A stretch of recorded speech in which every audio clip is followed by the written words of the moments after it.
Fala galera, meu nome é Davi Caldas, você está no Intelectus Podcast, o seu podcast de teologia e assuntos afins. Esse é mais um daqueles episódios em que nós pegamos um vídeo da internet para fazer uma análise e hoje nós vamos analisar um trechinho de uma palestra do historiador Leandro Carnal.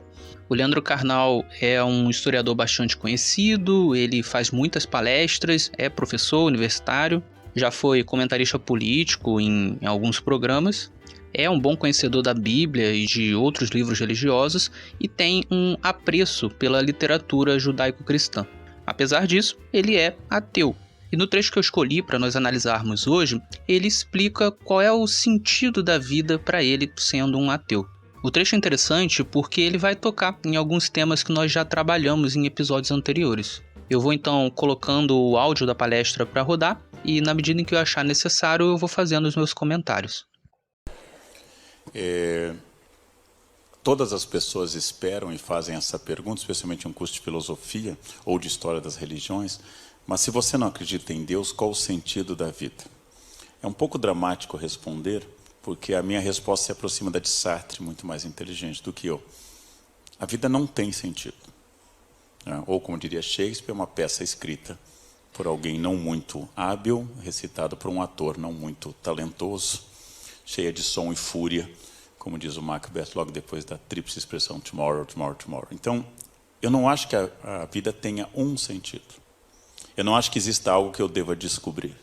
Não existe uma essência, e por isso eu não sou religioso.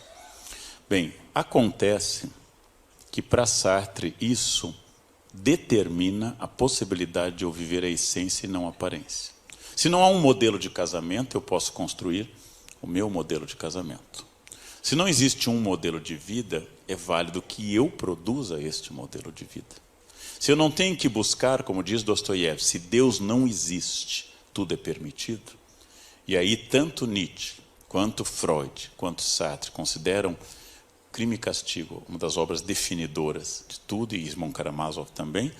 Se Deus não existe, tudo é permitido, é que no fundo tudo é permitido. Mas como diz Paulo, nem tudo é lícito. Tudo é permitido, mas nem tudo é lícito. Ok, esse é o primeiro trecho e há dois pontos interessantes aqui que nós podemos destacar. O primeiro ponto é que o Carnal assinala, corretamente, que se Deus não existe, não existe um sentido da vida.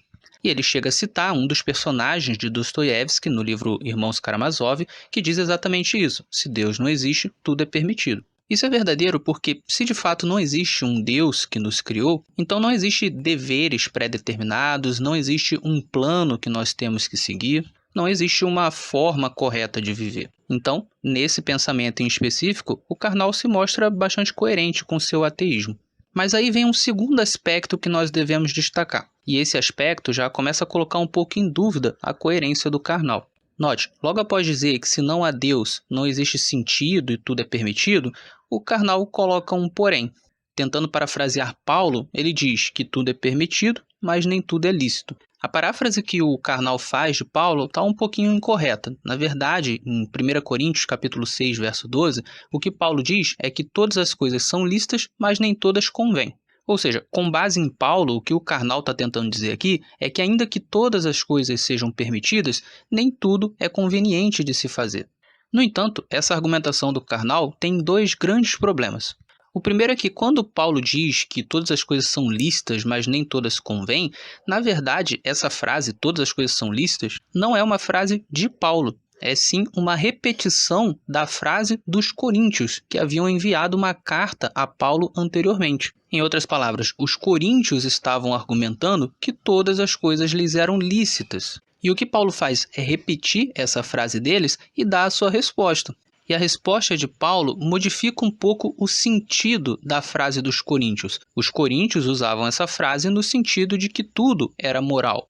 Paulo, no entanto, utiliza essa frase no sentido de que, sim, eles poderiam fazer o que eles quisessem, eles eram livres para isso. Mas isso não significava que tudo era moral. Tanto isso é verdade que, um pouco mais adiante, no verso 13, Paulo vai dizer: o corpo não é para a imoralidade, mas para o Senhor, e o Senhor para o corpo.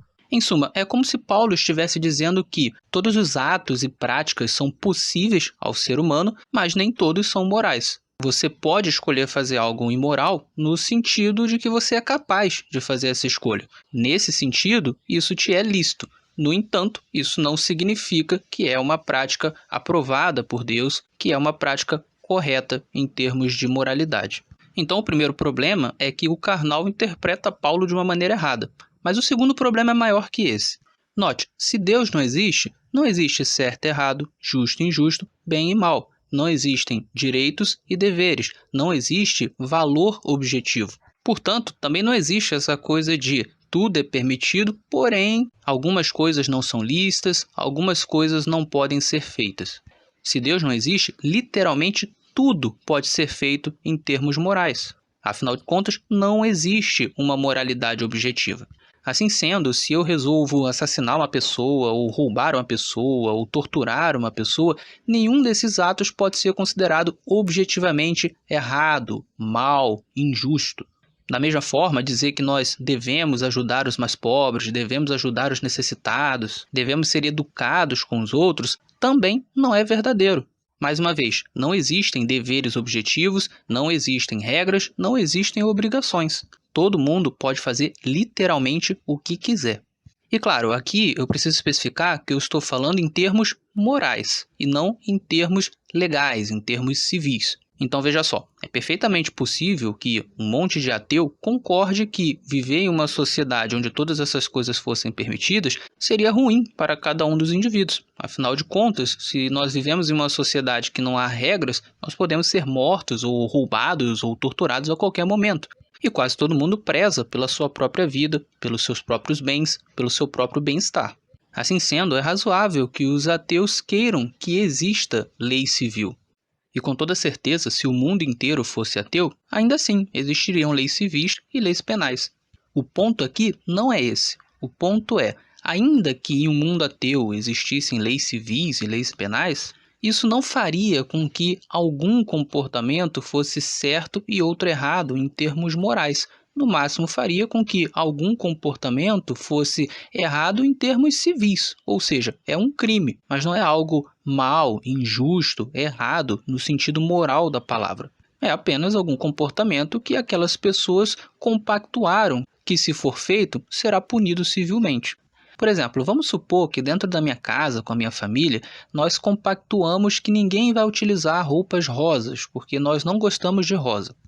Ainda que isso seja estabelecido como uma regra na minha casa, isso não significa que é uma regra objetiva, que é objetivamente mal, errado, injusto que qualquer pessoa no mundo utilize rosa ou ainda que as pessoas da minha casa utilizem rosa. No máximo, se alguém utilizar rosa na minha casa, estará quebrando uma regra que foi compactuada. Mas até mesmo isso não pode ser chamado de imoral, porque para nós definirmos como imoral a quebra de uma regra, é necessário haver um padrão anterior que seja absoluto e que defina que quebrar regras é algo errado. Na ausência desse padrão absoluto, quebrar regras é apenas inconveniente no máximo. E a base das regras em si também não é absoluta, ela está baseada na conveniência de várias pessoas. E isso é uma coisa interessante, inclusive. Se não existe um padrão moral absoluto, se as únicas regras que existem são as regras civis, isso significa que não há nada de imoral em uma pessoa concordar com essas regras por puro egoísmo, porque ela não quer, por exemplo, ser morta, ser assaltada ou algo do tipo, mas, de maneira escondida, violar essas regras. Na verdade, isso seria bastante racional, inclusive, porque essa pessoa poderia, ao concordar com essas regras, obter segurança e, ao mesmo tempo, ao violar essas regras de maneira escondida, obter aquilo que é bom para ela. E uma vez que ela fez escondido e ninguém vai perceber, então ela também não vai ser punida, o que é muito racional. Vejamos o exemplo que eu sempre dou. Se eu não gosto do meu vizinho e eu resolvo assassiná-lo, mas o faço de uma maneira que ninguém descobre que eu sou o autor do assassinato, eu posso, a partir daí, viver a minha vida tranquilamente, não vou ser punido porque não fui descoberto, e ao mesmo tempo conseguir fazer algo que eu queria fazer. E a pergunta é, o que eu fiz é imoral? É injusto? É errado? É mal? Se Deus não existe, não. O que eu fiz tem tanto valor quanto qualquer outra coisa que qualquer outra pessoa tenha feito, como, por exemplo, dar comida ao seu cachorro, lavar a cozinha, botar o lixo para fora. iniciar um namoro ou roubar um banco. Em um mundo sem Deus, os atos são apenas atos, eles não têm nenhum valor específico negativo ou positivo, pelo menos não em um sentido objetivo, em um sentido absoluto. O máximo que se pode ter são valores subjetivos, ou seja, eu não me sinto bem com determinada atitude, mas isso, evidentemente, é apenas uma questão de opinião. Em suma, o Karnal começa a desenvolver aqui uma incoerência em seu ateísmo. Mas vamos continuar o áudio da palestra. Então, não existe um sentido determinado e não existe um sentido pré-determinado, porque um sentido pré-determinado, para mim, que não sou religioso, significa uma história escrita que vai eliminar meu livre-arbítrio. Não importa o que eu faça, eu estou cumprindo uma vontade prévia de um ser onisciente que determinou isso. Não ter sentido é que torna tudo isso fascinante. Aqui parecem existir outros dois problemas no discurso do Karnal. O primeiro é que, aparentemente, ele relaciona a existência de Deus, no caso, um Deus onisciente, um Deus que sabe de tudo, à perda do seu livre-arbítrio. Para ele, se Deus existe, então tudo o que ele faz foi determinado por Deus. Mas, ora, isso não necessariamente é verdade. É claro, existe uma visão de Deus de que ele determinou todas as coisas. Essa é a visão dos calvinistas, ou talvez mais precisamente dos calvinistas radicais.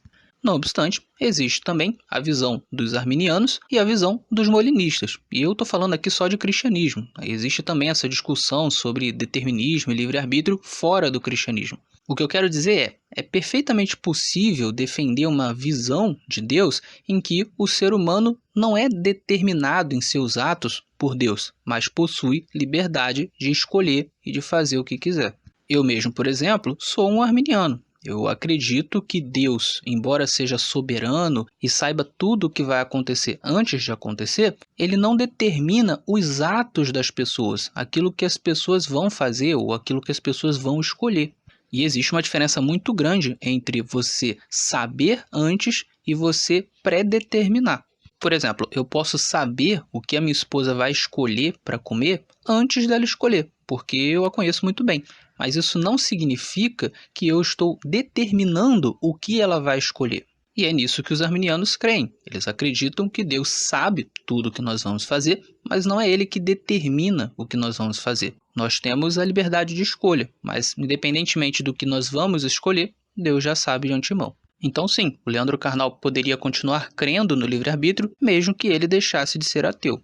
O segundo problema do discurso do Karnal aqui é que, embora ele diga que a ausência de sentido na vida é o que torna a vida fascinante, ele não está sendo totalmente honesto, ou pelo menos não está sendo totalmente preciso na sua fala. Como veremos mais para frente, o Karnal acredita sim em algumas coisas na vida que são padrões, que são obrigações. E isso por si só já se configura um sentido, uma direção que nós devemos seguir. Mas vamos rolar a palestra para chegar nessa parte.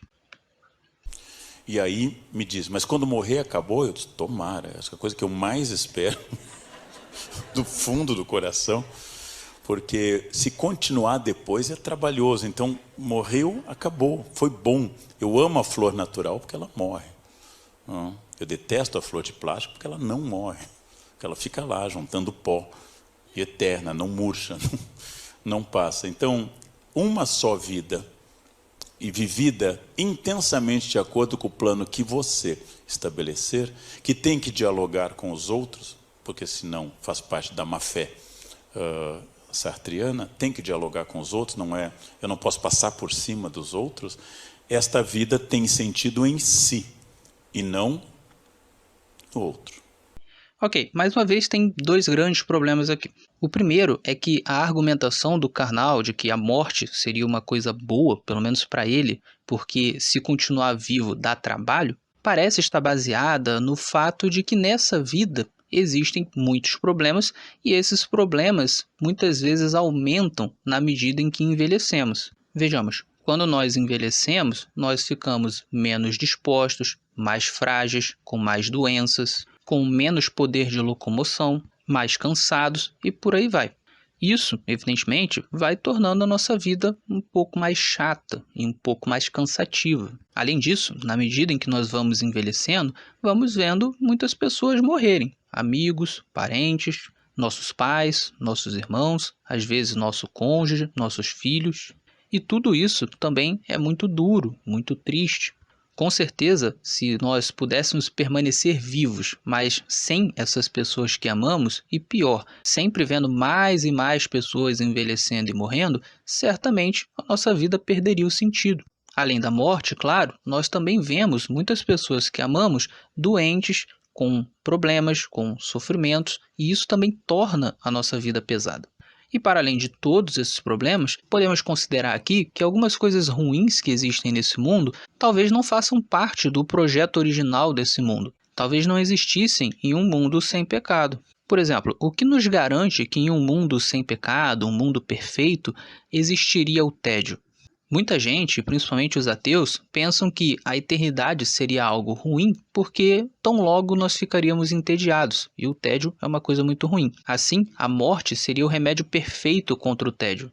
No entanto, esse pensamento parte do princípio de que o tédio é uma coisa natural, é algo que faz parte do projeto original de Deus.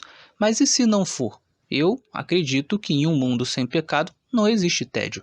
O tédio é fruto dos problemas que nós temos nesse mundo, nas limitações que nós temos nessa terra. Uma forma de perceber o quanto a morte não é uma coisa boa é notando o seguinte: todas as pessoas, quando estão relativamente bem em termos emocionais, físicos e financeiros, e quando também estão cheias de energia, de propósitos, de metas, de ideias e de planos, e quando ainda por cima elas podem desfrutar das pessoas que elas amam, as pessoas ainda estão vivas e ainda estão bem, todos esses indivíduos não querem morrer.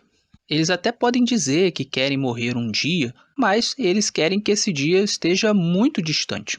E se eles continuarem vivendo muito bem em termos emocionais, psicológicos, financeiros e ao lado das pessoas que eles amam e cheias de plano e etc., esse suposto desejo de um dia morrer vai ser sempre jogado mais para frente. Nenhuma pessoa com todas essas condições boas de vida desejará morrer amanhã. As pessoas que desejam morrer amanhã, ou na semana que vem, ou no mês que vem, são pessoas que estão em más condições de vida. Elas desejam morrer porque elas estão sofrendo ou vendo outras pessoas sofrerem. E isso as afeta tanto emocionalmente que elas preferem a morte. Mas quando tudo está relativamente bem, as pessoas não querem morrer e elas lutam pela vida. O próprio Leandro Carnal com certeza não gostaria de morrer amanhã ou semana que vem. Talvez ele queira morrer quando ele estiver muito velhinho, com dificuldade de locomoção, já cansado, sem energia e com a tristeza de já ter visto muitas pessoas amadas morrerem. Mas hoje não. Então, no fim das contas, esse desejo de um dia morrer não é um desejo verdadeiro. O carnal não deseja a morte. O que ele deseja é um descanso dos problemas e dos sofrimentos da vida. Mas se o carnal, assim como todas as pessoas que ele ama, pudessem viver eternamente com a mesma vitalidade de um jovem de 20 anos, e num contexto onde não fosse possível sentir, por exemplo, tédio, com toda certeza o carnal não iria querer morrer. No fim das contas, a ideia de que a morte é uma coisa boa só faz sentido se realmente Deus não existe. Porque se Deus não existe, o que nós temos é essa vida cheia de doença, sofrimento e limitações das mais variadas. O segundo problema da argumentação do carnal é justamente esse trecho em que ele fala que a nossa vida tem que dialogar com a vida dos outros, que nós não podemos passar por cima dos outros. A pergunta aqui é muito simples: de onde é que ele tira isso? Porque note, agora há pouco ele disse que se não há Deus, não existe sentido na vida. Que se não há Deus, tudo é permitido. E ele está correto. Se não há Deus, não há onde se basear para dizer que existe um certo e errado, um justo e injusto, um bem e um mal, um dever, uma obrigação ou mesmo um direito. Tudo passa a ser uma questão de conveniência, de convenção social, de evolução sociobiológica, de questões efêmeras, questões que estão baseadas ou no lugar, ou no tempo, ou na cultura, ou na opinião de um certo grupo de homens, ou em alguma aleatoriedade biológica que nos fez predispostos a pensar de determinada maneira. Mas não há como existir um padrão absoluto e objetivo de certo e errado, justo e injusto, bem e mal, se esse padrão não for transcendente, se ele não estiver baseado em um ser pessoal que está além de tempo, espaço, matéria e energia, um ser que é eterno. Portanto, o karnal não tem absolutamente nenhuma base para dizer que a nossa vida precisa dialogar com a vida do outro, que nós não podemos passar por cima da vida do outro. O máximo que ele poderia dizer é que isso é ilegal. E cabe lembrar que ilegalidade é algo totalmente relativo. O que se convenciona ser ilegal em um tempo pode se convencionar não ser ilegal em outro tempo. O que se convenciona ser ilegal em um lugar pode se convencionar não ser ilegal em outro lugar. Em suma, aqui fica muito claro que o karnal é incoerente. Se ele realmente quer levar à frente essa ideia de que não existe sentido na vida, então ele precisa reconhecer que realmente não existe nenhum sentido na vida. O problema é que geralmente quando se fala em sentido da vida, as pessoas pensam apenas no sentido emocional da vida. Aquela coisa de você precisa de uma meta, de um propósito para a sua vida. Mas o sentido da vida vai muito além disso. Ele engloba o aspecto moral da vida. Existe valor na vida, tanto na sua quanto das outras pessoas. Existe um padrão de justiça e injustiça. Existem coisas que são certas e são erradas. Existem coisas que são más ou são boas. É possível diferir o ato de ajudar uma pessoa necessitada do ato de torturar um indivíduo inocente? E podemos ir além. Existe sentido racional na vida? Nós podemos validar a nossa razão? O que nos garante que aquilo que nós pensamos, que aquilo que nós raciocinamos realmente é racional? E se, no fim das contas, tudo aquilo que nós achamos que faz sentido, não faz sentido nenhum? Em suma, se vamos trabalhar com a ideia de que não existe sentido na vida, nós precisamos ser coerentes. Não existe nenhum sentido, nem sentido moral, nem sentido racional, nem sentido emocional, nem nada. E é exatamente esse o absurdo da ideia de não existir um Deus. Se não há Deus, não existe absolutamente sentido nenhum. Isso não significa, claro, que uma pessoa não possa viver feliz mesmo sem Deus. Ela pode criar várias metas para si, individualmente, fazer tudo o que lhe agrada, ter uma boa vida e morrer feliz. Mas o meu ponto aqui não é esse. O meu ponto é, se não existe Deus, não há como fundamentar de uma maneira racional, de uma maneira sólida, ideias como, por exemplo, a de que nós devemos dialogar com a vida das outras pessoas ou a de que nós não devemos passar por cima das outras pessoas. No fim das contas, isso acaba sendo uma mera crença do karnal e de outros ateus. E é uma crença sem nenhum fundamento racional. Se Deus não existe, crer que há uma moralidade, um padrão de justiça e injustiça, é crer em uma fantasia, é crer em uma ficção. O que o karnal está fazendo aqui é manter a crença em algo que só existe se Deus existir. Bom, vamos continuar aqui ouvindo a palestra. Num texto célebre de outro rabino, A Alma Imoral, que eu vou ter o prazer de comentar quando for o aniversário, a Clarice me convidou no nosso cruzeiro no Rio Negro para dar uma palestra no aniversário da peça A Alma Imoral, e lá tem uma passagem que muitos daqui devem ter visto. Um sábio rabino, entrado em anos de sabedoria, grande comentarista da Bíblia, está morrendo e os alunos perguntam: qual é o sentido da vida? E ele diz: a vida é um cálice emborcado. E aí vão passando a mensagem: é um cálice, é um cálice, é um cálice. E chega no último: o que significa isso? E aí volta a mensagem: o que é, até o rabino. E pergunta: o que significa isso, Rabi? Ele diz: então não é um cálice. Uma resposta profundamente rabínica, né? O judaísmo gerou muitos rabinos e muitos advogados, que são uma coisa muito parecida, em algum sentido, como intérpretes do texto. Então, eu não vejo sentido algum na vida. Isto me deixa profundamente livre, alegre e leve. Bom, aqui o Karnal conta uma anedota, ela não é muito importante aqui para os nossos propósitos, E ao fim, mais uma vez, ele conclui que ele não vê nenhum sentido na vida e que para ele isso é muito bom. Ele fica muito alegre, muito leve, muito solto por causa disso. E mais uma vez eu tenho que dizer que não é bem assim. O Karnal vê sim certo sentido na vida. Ele mesmo acabou de dizer que nossa vida deve dialogar com a vida dos outros e que nós não devemos passar por cima dos outros. Isso é um sentido, é uma direção, é uma regra, é algo que precisa ser feito, que deve ser feito, é uma obrigação. E, aliás, é um direito das pessoas, inclusive, não terem as suas vidas destruídas por outras pessoas. Então, sim, o Karnal crê que existe um certo sentido objetivo na vida, um certo sentido absoluto, um certo sentido que todos devem seguir. Seria mais honesto ou mais preciso dizer que o Karnal não crê em um sentido mais específico. Algumas coisas específicas na vida dele, ele não acredita que exista um sentido. Talvez, por exemplo, a moral sexual. Mas se nós falarmos em termos de um sentido geral, está muito claro que ele continua crendo nisso. E está muito claro também para mim que se esse sentido mais geral não existisse, isso não deixaria o Karnal livre, leve e solto. Ou será que o Karnal lidaria bem com um mundo em que torturar uma criança seria tão moralmente permitido e legítimo quanto dar água para um sedento? Mas vamos continuar a palestra. Ter passado pela experiência da morte dos meus pais me traz a memória do amor que eles cultivaram por mim, memória dolorosa, inclusive, até hoje, mas que tudo o que eles foram está presente na minha memória, ou nas fotos, ou nas coisas que eu ainda tenho deles. Nada mais. Nada mais, apenas nada mais. Eu sei que isso é difícil para a maioria das pessoas, mas eu sigo aqui Epicuro, que diz: deve-se honestamente viver e tranquilamente morrer. A vida não é um fardo e a morte não é um mal. E na sua carta à felicidade ele acrescenta: não se preocupe, você nunca estará com a morte, porque quando você estiver, a morte não estará. E quando a morte estiver, você não estará, você nunca estará com a morte.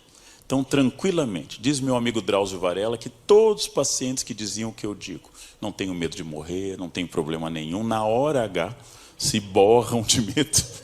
Diz o Dr. Drauzio, que assistiu muito mais mortes do que eu assisti. Então, talvez na hora H eu desminta tudo isso, né, e vá me valer de alguma outra coisa. Mas nesse momento, realmente, a grande alegria da existência é que não há algo pré-determinado, nem sentido, nem direção. Ok, aqui mais uma vez ele fala sobre como ele lida com essa questão da morte, e um ponto talvez que nós devemos destacar aqui é o seguinte: o problema não é, obviamente, depois que nós morremos, já que a consciência se esvai e nós não sentimos mais nada. O problema é justamente antes de morrer, porque nós sabemos que um dia vamos morrer. E isso é ruim justamente porque a vida é valiosa, porque a vida é boa. E é apenas quando a vida passa a ser muito ruim que a nossa própria morte, em um sentido mais próximo, passa a ser vislumbrada como algo bom ou como algo não tão ruim assim. Prossigamos para o último trecho da palestra. Eu sei que isso é um pouco difícil para quem é religioso. E considero, sem nenhuma ironia, que a convicção religiosa, que tudo que me acontece faz parte de um plano maior, é um dos maiores consolos que a vida humana pode ter encontrado. E aí explica porque nós temos tantos religiosos e tão poucos ateus. Os ateus são minoria em quase todas as sociedades, provavelmente com exceção hoje da Suécia, mas o ateísmo era sempre projeto de Estado. União Soviética, Cuba, China, maoísta. E as pessoas são naturalmente religiosas, porque é mais lógico, não é? É mais lógico. E como diz meu amigo Pondé, infelizmente a ciência não seca nenhuma lágrima. E a religião seca lágrima. Eu não posso chegar à mãe que perdeu o filho e dizer: seu filho é formado de unidades de carbono. Como toda unidade de carbono se decompõe na natureza, inclusive a senhora, que vai morrer em breve. E não há por que chorar, porque a senhora também vai morrer, eu também vou morrer, né? Nenhuma mãe, pensando desse ponto de vista, você tem razão. Mas se eu disser: seu filho está no céu, parou de sofrer, e agora nos aguarda quando vamos reencontrá-lo, e está nos olhando e nos protegendo, essa é uma frase muito mais animadora. Mas como filósofo eu desconfio que toda explicação que me agrada nasceu do meu superego, ou da minha carência. E como filósofo fazendo psicanálise, Eu desconfio que tudo aquilo que me agrada funciona como comida. Se é gostosa, engorda. Tem que cuspir. Se for ruim, emagrece. Então essa é uma questão, para mim, libertadora. Para outras pessoas pode não ser. A vida não tem sentido algum. Por isso é maravilhoso viver. Estar aqui, partilhar conhecimento, fazer coisas que eu acredito. E um dia, como toda pessoa, absolutamente dispensável, vou desaparecer. Como todos os meus ancestrais um dia desapareceram. Ou como dizia a Bíblia, que eu adoro, voltou ao seio de Abraão. Eu adoro essa expressão, Quer dizer, virou pó, pronto. Virou pó, adoro essa expressão. Bom, esse é o último trecho e existe um ponto muito curioso aqui. O Karnal afirma que toda a explicação que lhe agrada, ele tem a suspeita de que seja uma explicação falsa. Mas, ora, ele aplica isso à religião. E ele mesmo termina dizendo que, para ele, a falta de sentido na vida, a falta de Deus, a falta de religião é uma coisa muito libertadora para ele. Ou seja, é uma visão de mundo que lhe agrada. Então, por que ele não aplica o seu próprio pensamento aqui? Se ele se agrada dessa visão de um mundo sem Deus, então isso não é sinal de que essa explicação é falsa? Ou, para utilizar as expressões que ele mesmo usou, não é sinal de que essa explicação nasceu do seu superego ou da sua carência? Talvez, no fim das contas, o Karnal não creia em Deus simplesmente porque ele não quer crer em Deus. Porque para ele é melhor, é mais libertador, é mais agradável pensar que Deus não existe. Ele mesmo disse que esse pensamento é bom para ele. Então talvez essa explicação seja realmente fruto do desejo dele de não crer. Talvez um desejo até inconsciente. Muito bem, essa foi a nossa análise de hoje. Eu procurei aplicar vários dos conceitos que nós já estudamos em outros episódios. E para mim fica muito claro que a argumentação do Karnal não é sólida. Se o ouvinte é alguém que tem dúvidas sobre se Deus existe ou não, reflita no que eu falei nesse episódio. Lembre-se que se Deus não existe, realmente não há nenhum sentido na vida. Nem mesmo os sentidos gerais nos quais o Karnal tem se abraçado na sua vida e se abraçou nessa palestra. É realmente nisso que o ouvinte crê? É bom pensar. Muito bem, eu vou ficando por aqui. Espero que o ouvinte tenha apreciado o episódio. Fique com Deus e até o nosso próximo encontro.